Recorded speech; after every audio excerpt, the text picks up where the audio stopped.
পাকিস্তানের বাণিজ্যিক রাজধানী করাচিতে রমজান মাসের প্রথম দিনে ভয়াবহ বিস্ফোরণে একটি আবাসিক ভবন ধসে কমপক্ষে ১৬ জন নিহত হয়েছেন। আহত হয়েছেন অন্তত ১৩ জন। নিহত ও আহতদের মধ্যে নারী ও শিশুও রয়েছে। কয়েকজনের অবস্থা আশঙ্কাজনক।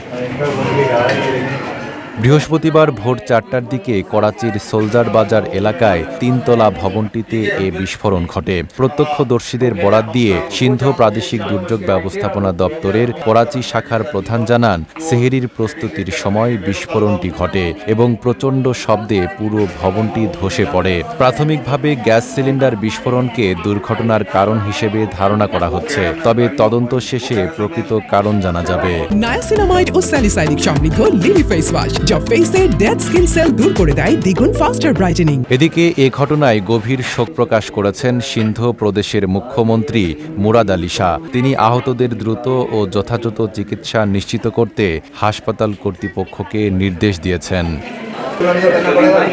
করাচির বহু ভবন ঝুঁকিপূর্ণ। নগর প্রশাসনের তথ্যমতে শহরের প্রায় ৬০০ ভবনকে ঝুঁকিপূর্ণ হিসেবে চিহ্নিত করা হয়েছে।